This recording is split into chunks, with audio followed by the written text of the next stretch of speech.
Hi, everybody. Welcome once again to another episode of Bremen 411 News and Beyond. I'm so excited that you decided to tune in today. And oh my goodness, you're in for a treat today. My goodness. Today I have two guests. Our first guest of the day will be Dr. William Parrish of Primary Care of Bremen. He'll be here talking about being healthy and staying healthy, getting in the right mindset. This is going to be awesome. He's going to give us some medical facts that you do not want to miss. We don't need to go in the next few months to crowded places that we don't have to. The less your exposure you have to crowded places, the less likely you are to get the virus. And secondly, we'll have Mayor Sewell. She'll be back with us today, offering us words of encouragement and comfort from a mayor's heart. What is it that we really have to do to win? Not only to win the war over the virus, but to come back strong and victorious, having learned great lessons, having changed things that need to be changed. I cannot wait for you to hear this word. It's going to be such a blessing. Now, don't forget, you can always contact us by going to our website at www.kingdomrock.org. And if you would like to help us to keep this train on the road, then just go to our website and you can give there. Just press the Give button. Or you can write us at P.O. Box 1285, Bremen, Georgia 30110. All right, without any further ado, here comes today's show. Good morning. I'm Dr. William Parrish. I'm happy to be here, Bremen 411, to talk about staying healthy in the post-COVID era. I've been a physician here for approximately 20 years, and like many of you, I have never experienced a pandemic before.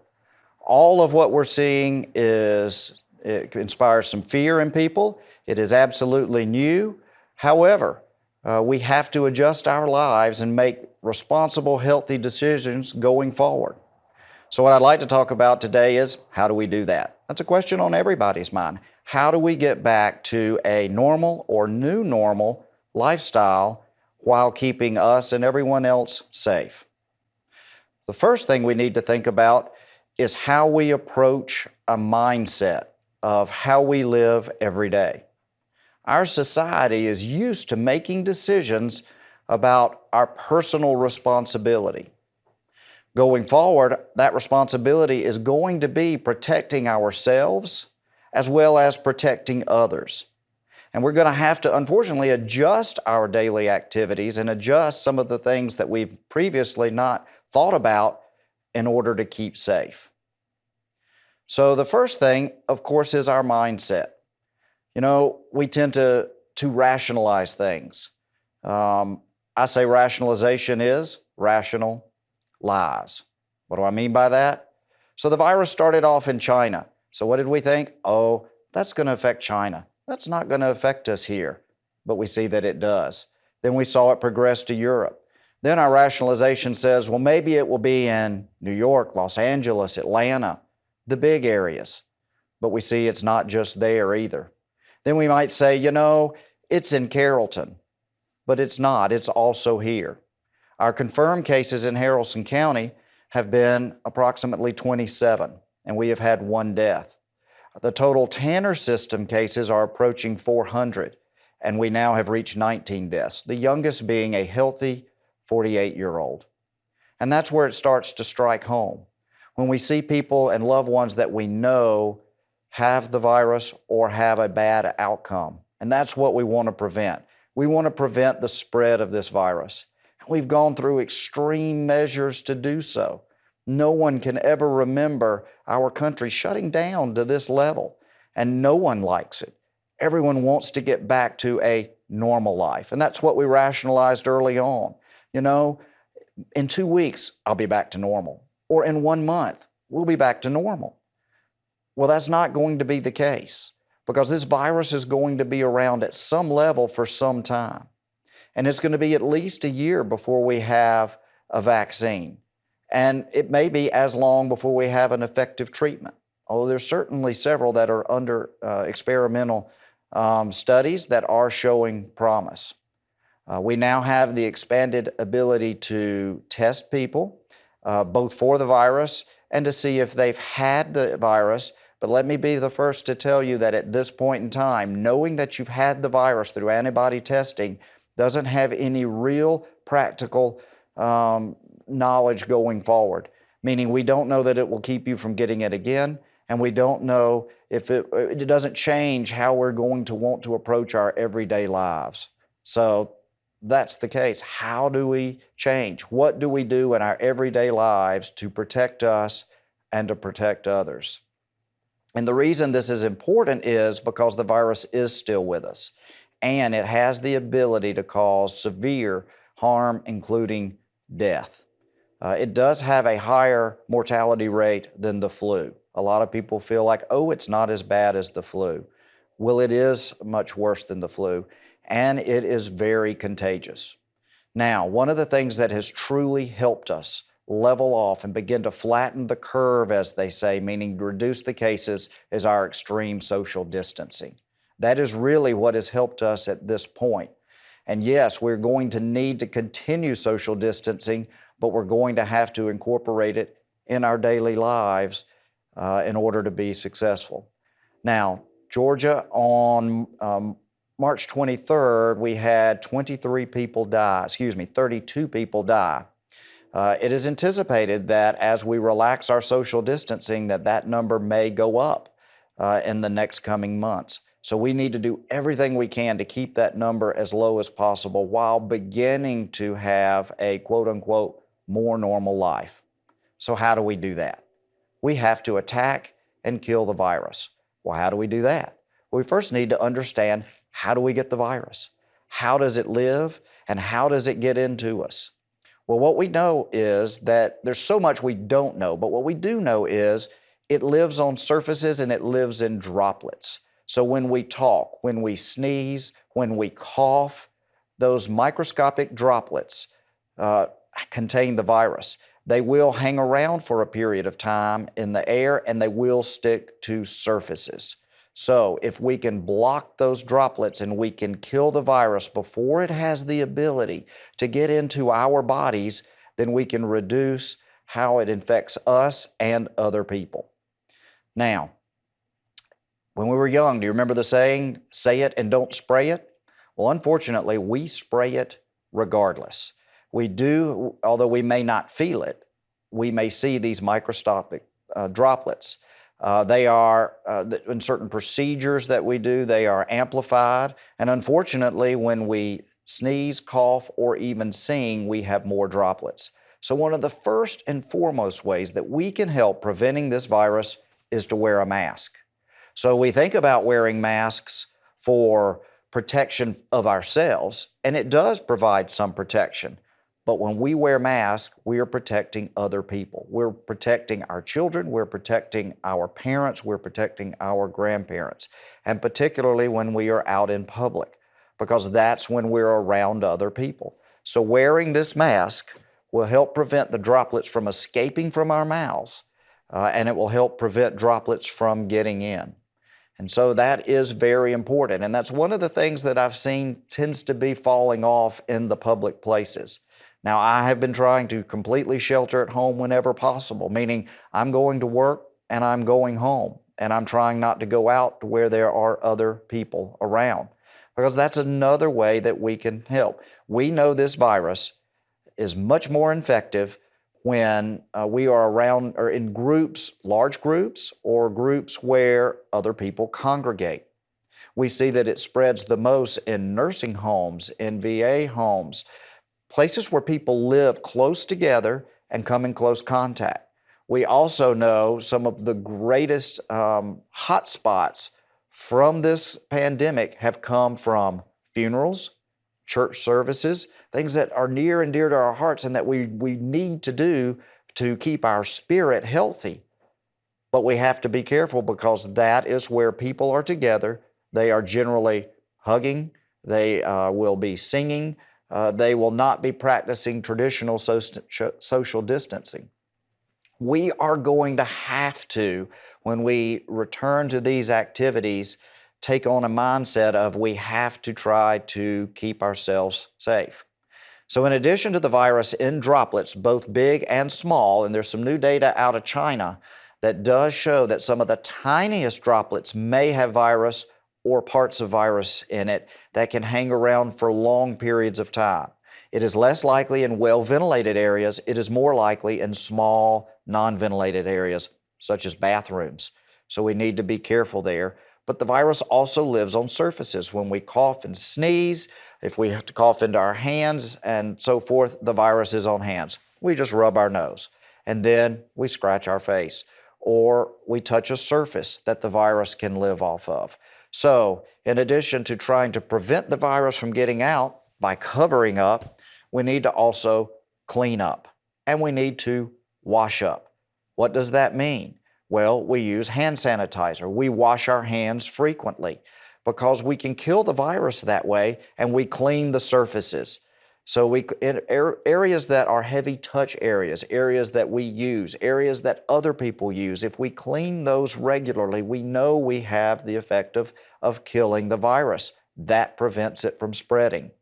Doorknobs, cell phones, and all of the things that we touch frequently, if we keep those clean, then we benefit. We're going to be doing that, we're already doing that, and we'll continue to do that as we start up seeing more patients and in our practices, and we need to do that in homes as well. Hand sanitizer using at least 60 to 70% alcohol is very effective at killing the virus. It does do it. The drying is very important as well. So we want to make sure that when we apply it, we let it dry. But at the first opportunity, wash our hands. That removes any residue from the hand sanitizer and really also helps us from carrying the virus around on our hands. We inadvertently touch our face, we can transfer the virus from our hands to our face. So we want to cover up to prevent the droplets. We want to wash our hands frequently and use hand sanitizer because we touch and spread, and we want to clean up the surfaces that we touch frequently. The other thing we talked about is where does it transfer? It transfers in groups. Now, we know in our daily lives we have to associate with others and we have to have groups. When we are in groups, though, our new mindset is going to be we're going to have to keep our distance. We're going to have to at least refrain in the next few months on touching, handshakes that are so habitual, hugging, elbow bumping, fist bumping. That is the same thing. We're going to want to try to stay that 6 feet. That number is a number that we believe decreases our risk to come in contact with particles or droplets that contain the virus. That's very important. We also want to avoid crowded places that are not well ventilated that we don't have to go.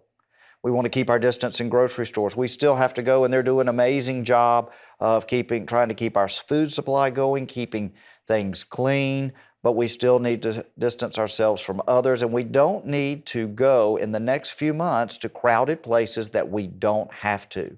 The less your exposure you have to crowded places, the less likely you are to get the virus. We are so fortunate here that the virus has been relatively low levels. 27 cases here in Haralson County with only 1 death is so fortunate. But it also causes us to rationalize more. We don't really have it here, so I'm not at risk. But we are at risk, and the social distancing has been so beneficial, but we have to take pride and we have to take precautions moving forward so that we don't cause that to change.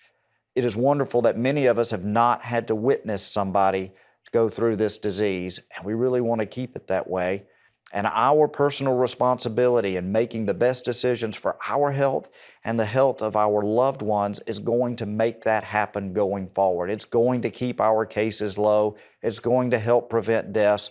It's going to help prevent overwhelming the health system. Luckily, we've been able to keep our infection cases below capacity. What does that mean? That means that doctors aren't having to say, you know what, I'm sorry, we're out of ventilators.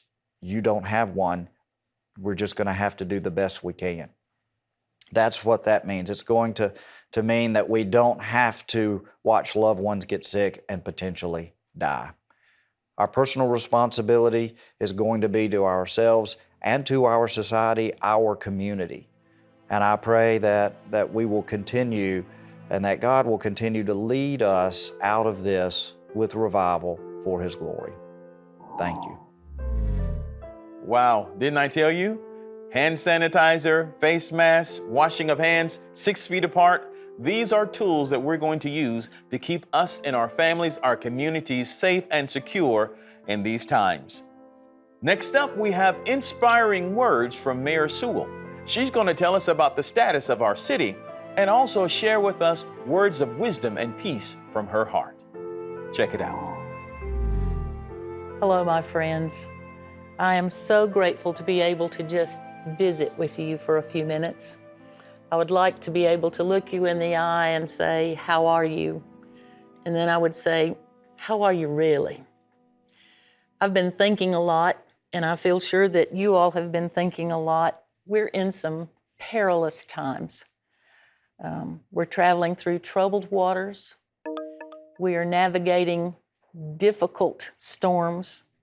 We're plowing up new territory. And it is discombobulated. Is that a good word? I use that word sometimes. But we're having to reconsider everything. We're having to reconsider how we live, how we shop, how we educate our children, how we do sports, how we do health care, how we do worship, how we go out to eat. And everything has been touched by this unseen enemy. We are talking about reopening America. And I've had to give a lot of thought to that for a lot of different reasons. And one of the things that I'm aware of in myself is, what is that going to look like?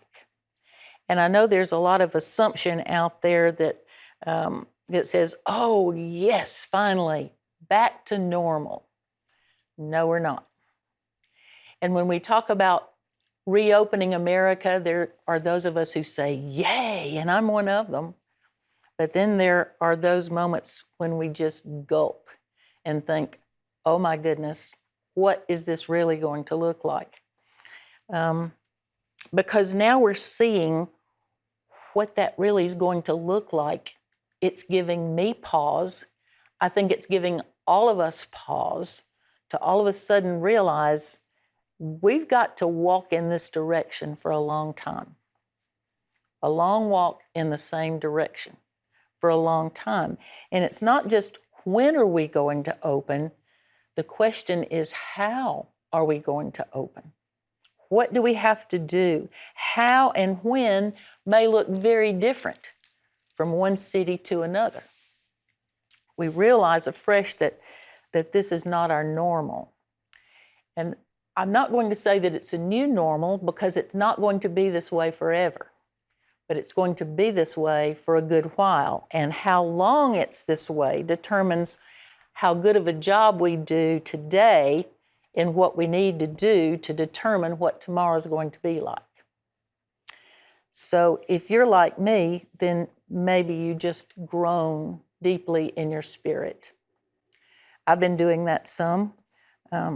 When you look at the days ahead, there's a little bit of shock.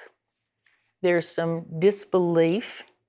And then we want to deny the reality of the situation and think, this is foolish. The news is lying to us. They're not telling us the truth. And we just, act like it's not real. Just disregard it. And then there's anger, because we're torn between, is it real or is it not real? And for a lot of people, that anger goes to depression. And then I have to decide, am I going to stay in this place? Am I going to stay in this place of confusion and anger and depression? Or am I going to choose to get up and move on? To go ahead and do the next thing and see what good can come out of this? Well, we are one large team fighting an invisible enemy. And I want us to begin to see ourselves that way, as one great team of people working toward a common goal to fend off a common enemy. What are our weapons for this warfare? Well, we all know that we need to be a good team player. I don't know much about football. I've watched a lot of football because my brother was a football player. And I know what happens when everybody on the team but one or two people know what the play is. And then when they try to run the play, there's disaster and they don't accomplish anything because everybody wasn't on the same page, following the same call. And to be successful in this warfare, we're going to need to be one great team, all playing by the same rules, doing it voluntarily, knowing that we're doing it not just for ourselves, but for all of the people around us. Personal responsibility is a great key, but personal responsibility is not just me looking after me. Personal responsibility is me looking after me and considering everybody else in the process. What is good for others, not just what is good for me. So we know that some of our weapons are the weapons that we've seen working. It's going to be hygiene and social distancing. We're going to have to do those things for a long time. What is a long time? I don't know. It may be months. It may be the end of this year. It may go into next year. We're just going to have to see, because this is an enemy that we don't know what it's going to do, and we don't know how many people are going to cooperate with the team in conquering the enemy. So we need to be a good team player. We all play by the same rules. And then I've got to be as concerned about my team as I am about myself. I've got to see the overall picture, get an overall perspective. Now, I'm going to be honest with you and tell you we're not going to like this. We're not going to like this. And so our tendency is going to be not to believe it, to deny it, to bargain with it. Some people may feel guilty about it. We get mad, we get depressed, and we decide until we decide to make something good out of it. Now, what I've done is list for you the stages of grief. Some list different numbers of them, but first there's denial, there's shock, then there's denial, then there's bargaining with it, sometimes guilt, sometimes getting mad, sometimes getting depressed, until we decide to move toward acceptance and hope. And that's every person's decision to make. Am I going to stay in this place of despair, or am I going to pick up, clean up, and move on and see what good can come out of this? We're grieved. We're all grieved. We're grieved at the loss of life. We're grieved at the sickness. We're grieved at the hardships that so many people are enduring for all kinds of reasons. And we're not used to this as a whole society, and we don't like it. I don't like it. Many people around us are hurting deeply, sometimes from loneliness, maybe fear, maybe sickness, economic security, loss of jobs, and just an absence of traditional school events. There's grief because there's a question about whether we can have traditional graduation ceremonies. You know, and the list could go on and on and on. What good can come from all of this? Last summer, I had someone come and plant a little bit of sod around a patio in my backyard. And it was pretty grass, and I took care of it, and I watered it. And already this year, it was greening up, and I have been excited that that grass was going to look really pretty this summer. And I was going to enjoy sitting on that patio looking at my grass. And then the guys that put it out last year showed up one day this week. Nope, it was the end of last week. and cut that grass. And they cut the doodly squat out of that grass. They scalped that grass. And I looked out there, and my pretty green grass was not pretty green grass. They cut it so close that I could even see dirt in places. And I was not happy. I try not to be a fussy person, and so I kept thinking, well, it will grow back. And then yesterday, I got out to walk around in the yard for a few minutes, and I looked at that grass again. And I thought, I really just need to say something about this to get it off my mind. So I sent a text, and I said, you know, I feel fussy with the guys that cut this grass. And I sent a picture. I said, they have scraped this stuff to the dirt, and it's no longer pretty green grass. He immediately called, and he said, I should have told you that's what we do. We have got to do that to get rid of the thatch. The thatch will keep the grass from getting the nutrients that it needs, from getting the oxygen that it needs, from absorbing the water that it needs to absorb. And we have to get rid of the thatch so that the grass will be beautiful and healthy when it grows back. When I was thinking about sharing with you this morning, I thought, what kind of thatch needs to be dealt with in us? Where's the thatch that we need to deal with so that having been scraped to the bottom, we can come back green and vibrant and healthy and beautiful? How do you do that? What's the thatch? So I started asking myself questions. What kind of misplaced priorities have we been guilty of in our society? What things have we put first? What good things have consumed us while we have missed the best things? What have we been focusing on that maybe should not have required or demanded all of our focus? Is our foundation for life laid on stone, or is it laid on sand? What things do I feel like I have to be happy, to be content? Where are those things? Because what I've sensed about so many of us, myself included, is we get in this rat race and we're on this treadmill where we keep going and going and going and going and going. And are we going to just get there and fall off? So I think we've got a really good opportunity here to deal with our thatch, to reset and refocus priorities, and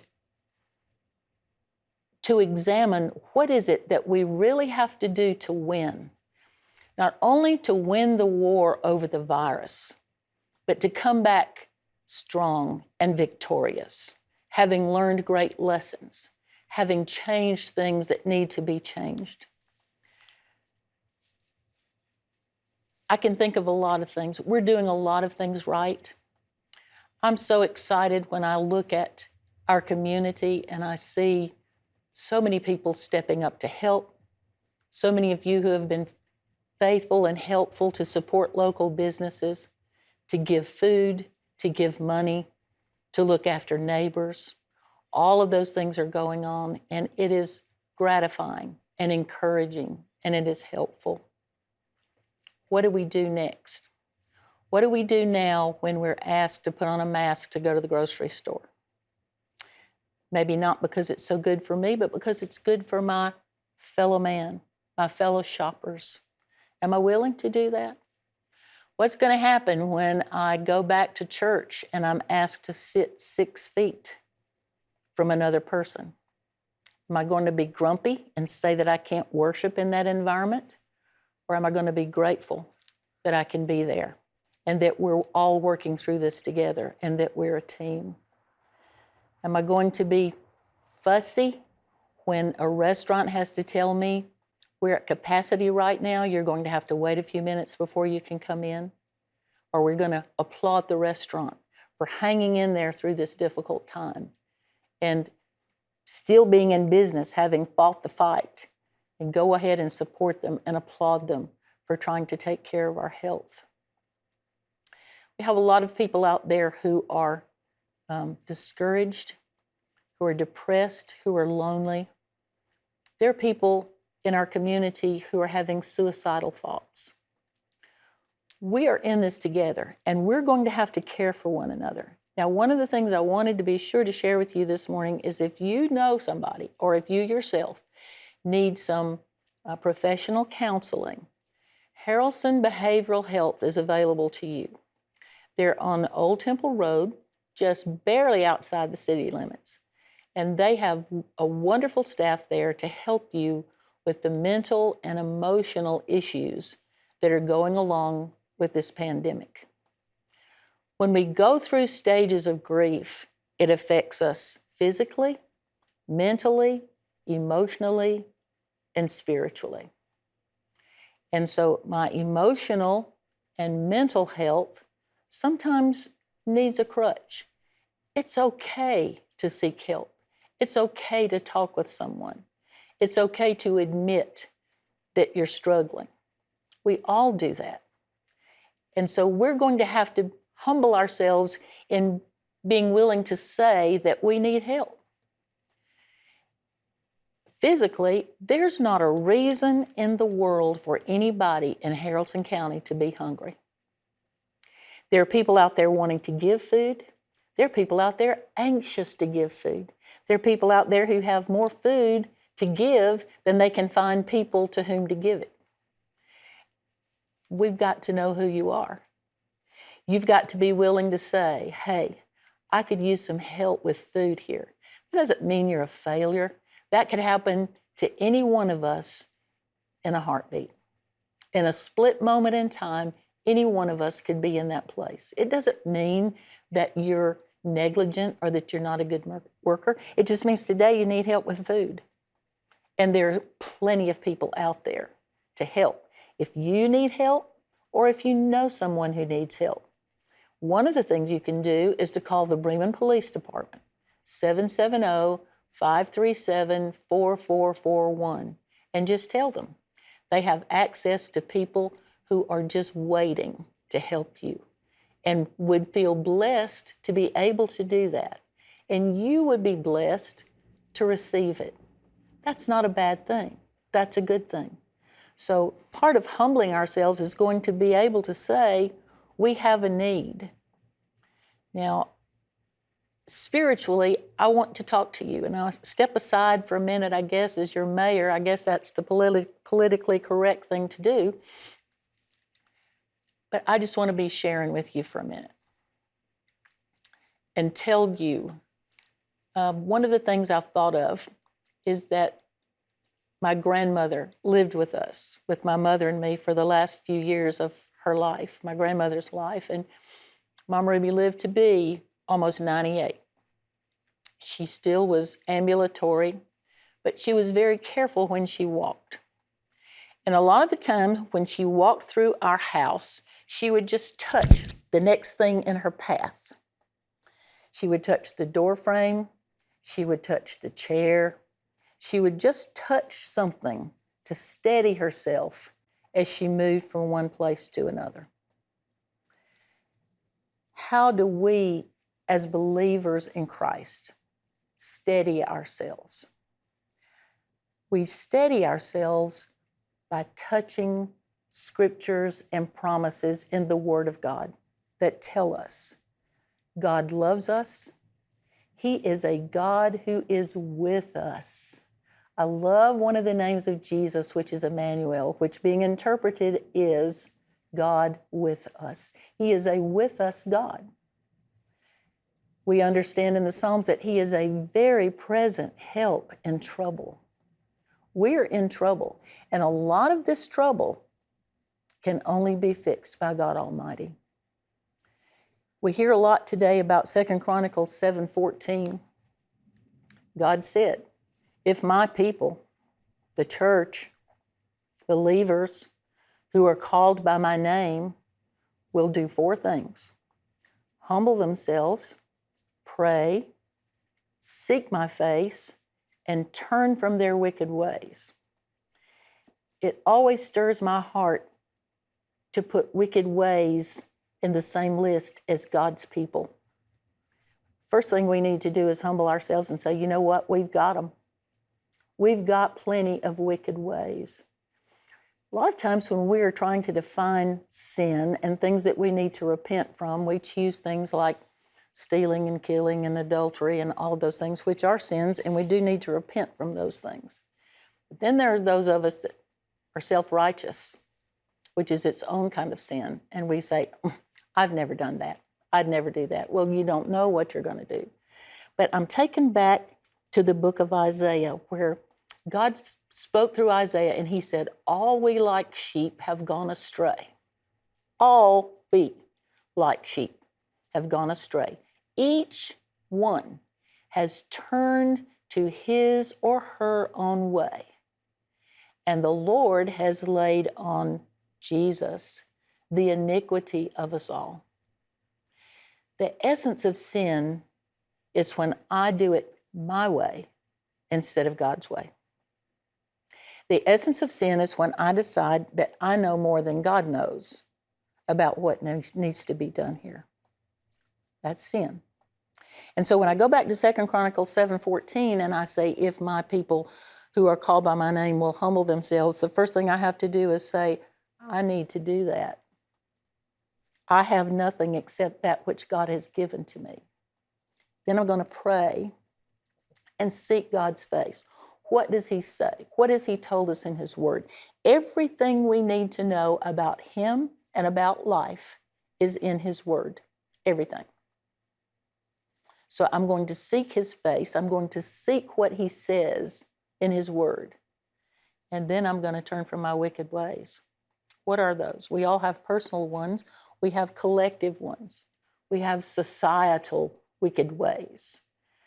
And God is waiting. And I guess the thing that's in my heart about 2 Chronicles 7:14 is, how long is he going to have to tell us that before we do it? It's one thing to know a verse. It's another thing to do a verse. Let's do the verse. Let's accept the verse that says each of us has turned to his own way. And we go to the Lord in seeking his face and say, where am I doing it my way instead of your way?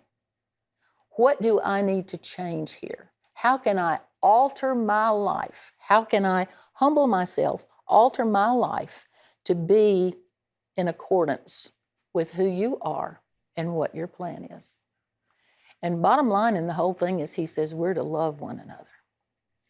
That word love doesn't mean I have to like you. That word love means that I am going to respond to you humbly for your own best good.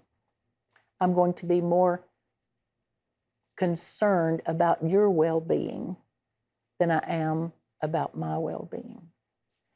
And if we don't have that, we don't have anything. 1 Corinthians 13, do you know it? Paul says, though I speak with the tongues of men and of angels and have not love, I am nothing.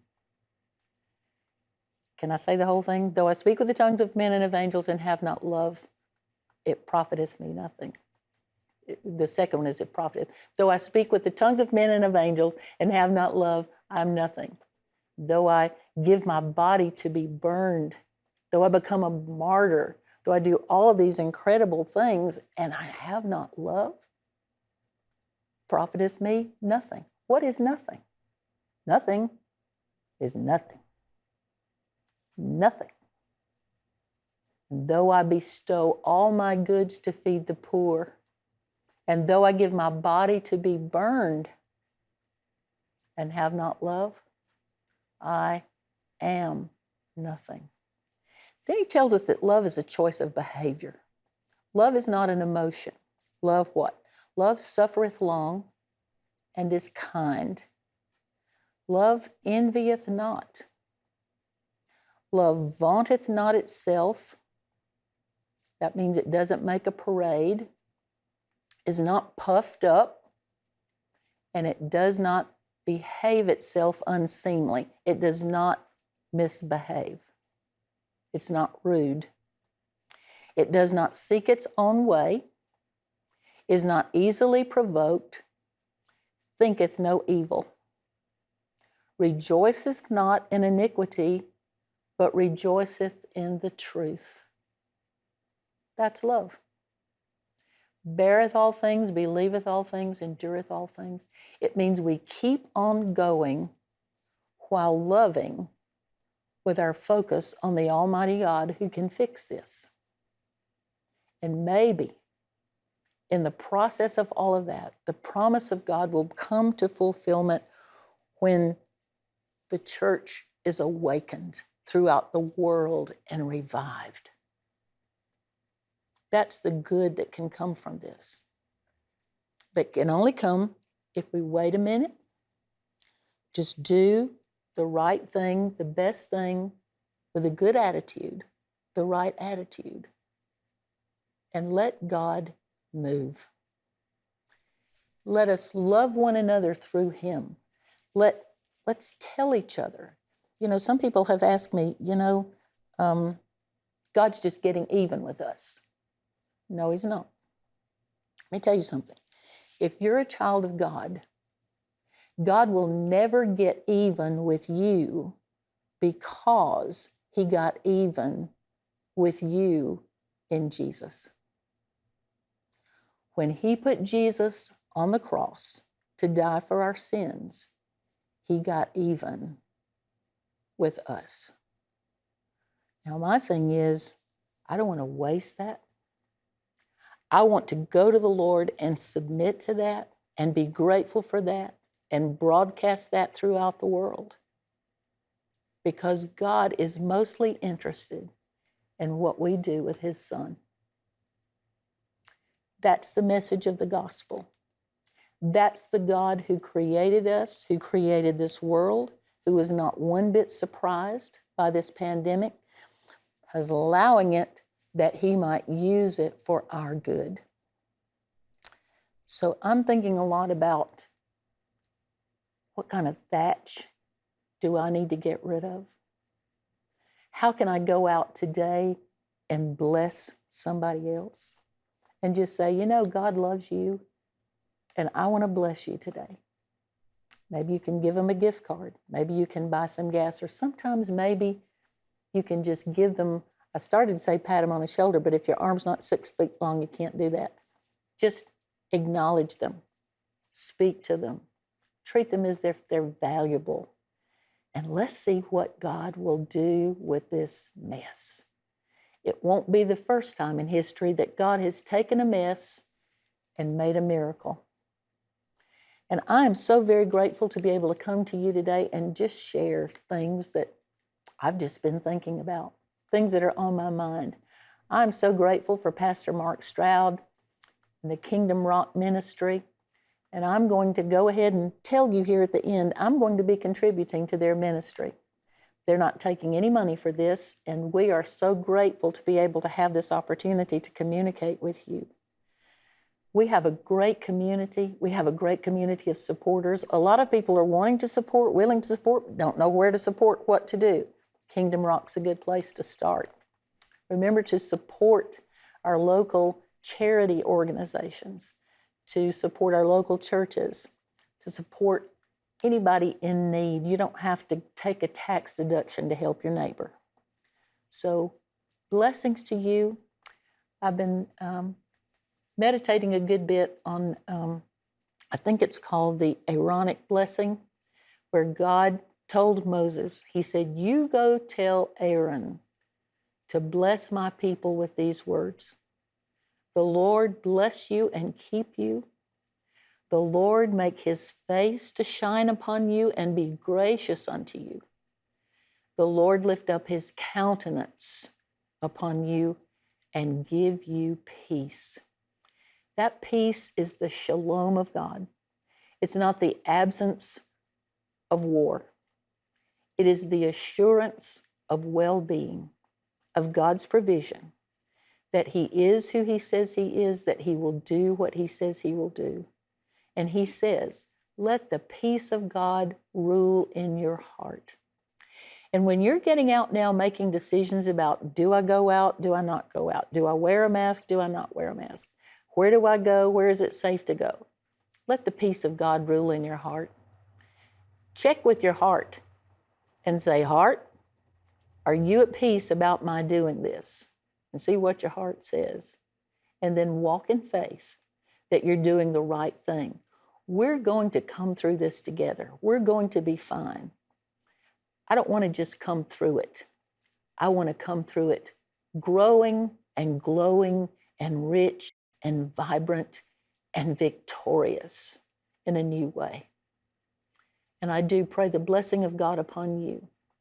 If you need me, if you just need to talk or ask questions, you call City Hall 770-537-2331, and they always know how to get me. And I would love to talk and share with you.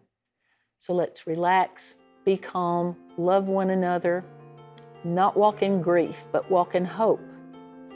And we're going to come through this, and the day will come when we can go back to what hopefully is a new normal that will be wonderful, and we will all be better off because we have been through this time.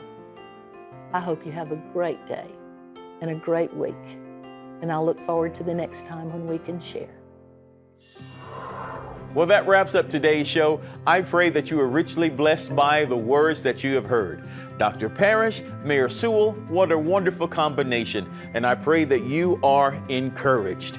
Remember, you can contact me on my website at kingdomrock.org. There at Kingdom Rock, you can find more inspirational messages that I know will bless your heart. Until next time, remember that Jesus loves you. Choose Him as your Lord today. Only He can make a way. Don't forget to share this video with a friend, and I'll see you next week.